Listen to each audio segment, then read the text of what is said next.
దేవుని నామానికి మహిమ కలుగునుగాక. స్ట్రెంగ్త్ ఇన్ గ్రేస్ ఛానల్ వీక్షిస్తున్న నా ప్రియ దేవుని బిడ్డలారా, మీరిప్పుడు స్క్రీన్ మీద చూస్తున్న ఈ దృశ్యాలను చాలా జాగ్రత్తగా గమనించండి. ఒకప్పుడు అత్యంత లోతుగా నీటితో కళకళలాడుతూ అద్భుతంగా ప్రవహించిన నది ఇది. ఆ నీటి మధ్యలో ఉన్న ఆ టవర్ ఎప్పుడూ నీటిలోనే మునిగి ఉండేది. ఆ నది ఎప్పటికీ అలానే ఉంటుంది, ఎన్నటికీ ఎండిపోదు అని ప్రపంచం అనుకుంది. కానీ ఇప్పుడున్న తాజా దృశ్యాలను చూడండి. ఇది కేవలం ఎండాకాలం వల్ల వచ్చిన చిన్న మార్పు కాదు. ఆ భయంకరమైన మహానది ఆకస్మికంగా కుంచించుకుపోయింది. ఎన్నడూ లేని విధంగా నీరు వెనక్కి లాగబడింది. ఎప్పుడూ నీటి అడుగున దాగి ఉన్న నేల, రాళ్ళు, పునాదులు ఇప్పుడు బయటపడుతున్నాయి. ఇది వాతావరణంలో వచ్చిన క్లైమేట్ చేంజ్ అని సైంటిస్టులు కొట్టిపారేయవచ్చు. కానీ దేవుని బిడ్డలారా, ఈ నది మామూలు నది కాదు. దీని పేరు యూఫ్రటీస్ నది, ద యూఫ్రటీస్ రివర్. ఈ నదికి, బైబిల్ గ్రంథానికి మరియు రాబోయే ప్రపంచ నాశనానికి విడదీయలేని సంబంధం ఉంది. ఈ మార్పు వెనుక జరుగుతున్నది భౌతికమైన పరిణామం కాదు, ఆత్మీయ మర్మం. కెమెరాలు, శాటిలైట్లు లేని కాలంలో సుమారు 2000 సంవత్సరాల క్రితమే దేవుడు యోహాను ద్వారా ఒక భయంకరమైన ప్రవచనాన్ని వ్రాయించాడు. ప్రకటన గ్రంథం 16వ అధ్యాయం 12వ వచనం ఇలా చెబుతోంది: 6వ దూత తన పాత్రను యూఫ్రటీసు అను మహానది మీద కుమ్మరింపగా, తూర్పు నుండి వచ్చు రాజులకు మార్గము సిద్ధపరచబడినట్లు దాని నీళ్లు ఎండిపోయెను. ఒక్కసారి ఊహించండి. ఒకప్పుడు ఆ మాటలు చదివినవారు అంత పెద్ద నది ఎలా ఎండిపోతుంది అని ఆశ్చర్యపోయారు. కానీ నేడు మన కళ్ల ముందే ఆ ప్రవచనం నెరవేరుతోంది. యూఫ్రటీస్ నది ఎండిపోవటం అనేది ఒక తలుపు తెరవబడటానికి సంకేతం. తూర్పు రాజుల మార్గం సుగమం కావడానికి దేవుడిస్తున్న సూచన. బైబిల్ గ్రంథం ఆ సైన్యం గురించి చెబుతూ అది 20 కోట్ల సైన్యం అని చెప్పింది. ఆ మాట వ్రాసిన రోజుల్లో ప్రపంచ జనాభా అంతా కలిపినా 20 కోట్లు లేదు. కానీ ఈరోజు ప్రపంచంలో కొన్ని దేశాలు 20 కోట్ల సైన్యాన్ని చాలా ఈజీగా నిలబెట్టగలవు. ఆ మహాసైన్యం యూఫ్రటీస్ నది దాటి ఇజ్రాయెల్ వైపు రాబోతోంది. అంటే ప్రవచనం ఎంత పక్కాగా నెరవేరుతోందో అర్థం చేసుకోండి. కానీ అసలైన భయంకరమైన విషయం ఇది కాదు. యూఫ్రటీస్ నది ఎండిపోవటానికి అక్కడ దాగి ఉన్న ఇంకొక చీకటి రహస్యానికి సంబంధం ఉంది. ప్రకటన గ్రంథం 9వ అధ్యాయం మనకొక మర్మాన్ని బయటపెడుతోంది. అక్కడ దేవుడొక దూతతో ఇలా అంటున్నాడు: యూఫ్రటీసు అను మహానది యొద్ద బంధింపబడి ఉన్న 4 దూతలను వదిలిపెట్టుము. వీళ్లు దేవుని వాక్యం వినే మంచి దూతలు కాదు. వీళ్లు ఎప్పుడో తమ స్థానాన్ని విడిచిపెట్టి సృష్టికి వ్యతిరేకంగా పాపం చేసి దేవుని చేత బంధించబడిన పడిపోయిన దూతలు. యూదా పత్రిక మరియు 2వ పేతురు పత్రిక చెబుతున్నట్లుగా మహాదినము జరిగే తీర్పు వరకు చీకటి సంకెళ్లతో బంధించబడిన రాక్షస దూతలు. ఆ నది కేవలం నీటి ప్రవాహం కాదు, అది ఒక ఆత్మీయ చెరసాల. ఇప్పుడు ఆ నది ఎండిపోతోందంటే అర్థం ఏమిటో తెలుసా?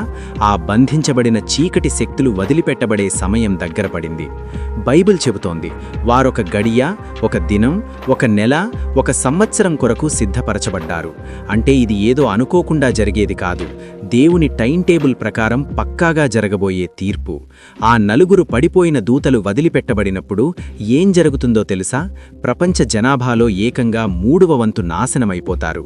కొన్ని వందల కోట్ల మంది ప్రాణాలు కోల్పోతారు. ఇది జరగబోయే పచ్చి నిజం. ప్రియులారా, మనం కేవలం ఆ నది ఎంత ఎండిపోయింది, ఏ రాయి బయటపడింది అని భౌతికంగా చూస్తున్నాం. కానీ దేవుడు మన ఆత్మీయ పరిస్థితిని చూస్తున్నాడు. ఒకవైపు ప్రపంచం కళ్ల ముందు ఇంత స్పష్టంగా ప్రవచనాలు నెరవేరుతున్నా, లోకం మాత్రం పాపంలో, విలాసాల్లో, మొబైల్ ఫోన్లలో, ద్వేషంలో మునిగిపోయి ఉంది. మనం ఎటువైపు వెళ్తున్నాం? ఈ మార్పులు కేవలం వార్తల్లో చూసి మరిచిపోయే విషయాలు కావు. ఇవి అలారమ్స్. నిద్రలేవండి, సమయం మించిపోతోంది, తీర్పు దినం సమీపించింది అని దేవుడు మనుషులకిస్తున్న చివరి హెచ్చరికలు. ప్రవచనాలు మనకు దేవుడిచ్చింది మనం భయపడి కూర్చోవడానికి కాదు, మన జీవితాలను సరిదిద్దుకోవడానికి. మన కళ్ల ముందు ఆ నది ఎండిపోతుంటే మనం మాత్రం ఇంకా ఆత్మీయంగా ఎండిపోయిన స్థితిలోనే ఉన్నాం. లోకం నాశనం వైపు పరుగులు తీస్తుంటే మనమింకా ఈ లోకంలో ఏదో సాధించాలి, ఆస్తులు సంపాదించాలి అని పరుగులుతున్నాం. ఇదంతా ఒకరోజు కాలి బూడిదైపోయే లోకం. నా ప్రియ సహోదరి, సహోదరుడా, దేవుని ఉగ్రత ఈ భూమి మీద కుమ్మరించబడే సమయం ఎంతో దూరంలో లేదు. ఆ పడిపోయిన దూతలు వదిలిపెట్టబడి ఈ భూమి నరక కూపంగా మారకముందే యేసయ్య నిన్ను తన రెక్కల చాటున దాచాలని ఆశపడుతున్నాడు. రేపు చూసుకుందాం. వయస్సొచ్చాక మారుమనస్సు పొందుదామని నిర్లక్ష్యం చేయకు. రేపు అనేది ఎవరికీ గ్యారంటీ లేదు. నీకున్న డబ్బు, నీకున్న హోదా, నీకున్న సర్టిఫికెట్లు రేపు రాబోయే ఆ భయంకరమైన తీర్పు నుండి నిన్ను రక్షించలేవు. నిన్ను రక్షించేది ఒక్క యేసుక్రీస్తు రక్తం మాత్రమే. ఆయన నిన్ను ఎంతగానో ప్రేమించి తన ప్రాణాన్ని శిలువ మీద అర్పించాడు. ఇప్పటికైనా ఆ ఆత్మీయ నిద్ర నుండి మేలుకో. దేవుని వైపు తిరుగు. ఎవరూ చూడట్లేదని నువ్వు చేస్తున్న ఆ పాపపు అలవాటును ఈరోజే వదిలిపెట్టు. గుండె మీద చెయ్యి వేసుకొని నాతో పాటు కన్నీటితో ఈ ప్రార్థన చెయ్యి. యేసయ్యా, నా ఆత్మీయ కళ్ళు తెరపించినందుకు నీకు వందనాలు.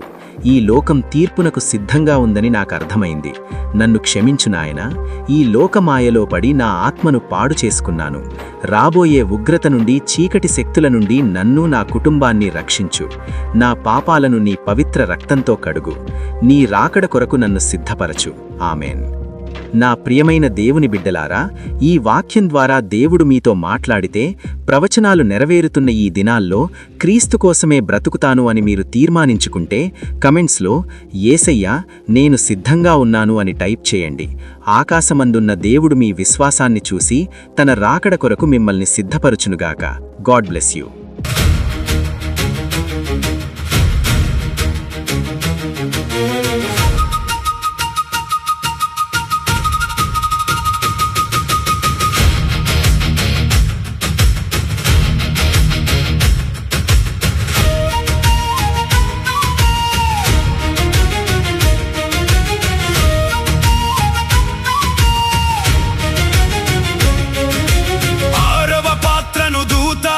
నది పైన కుమ్మరించగా, తూర్పు రాజుల మార్గం సకలము సిద్ధమాయేగా.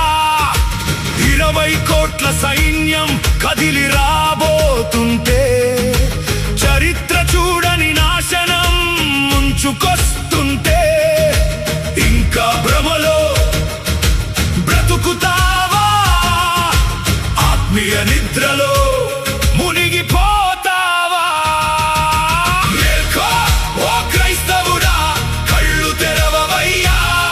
సమయం మించిపోకముందే దేవుని దరి చేరవయ్యా. లోకం నాశనం వైపు పరుగులు తీస్తుంటే, నీ ఆత్మను కాపాడుకో యేసయ్యా. నీడ చేరితే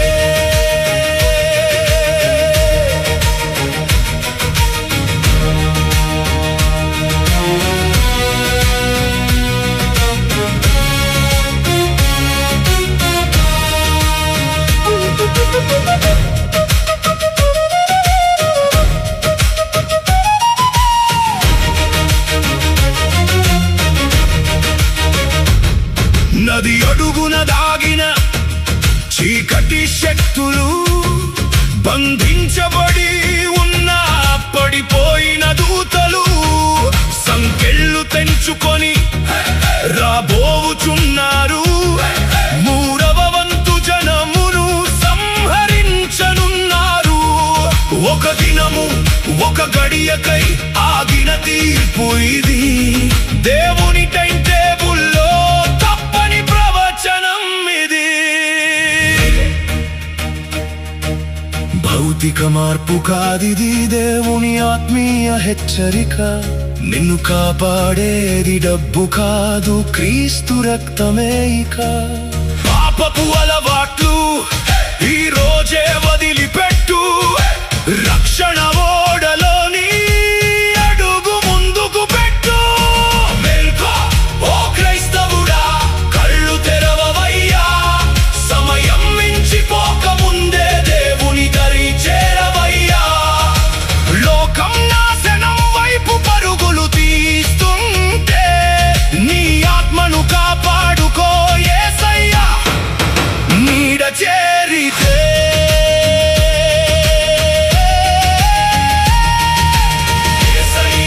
నన్ను క్షమించు నాయనా.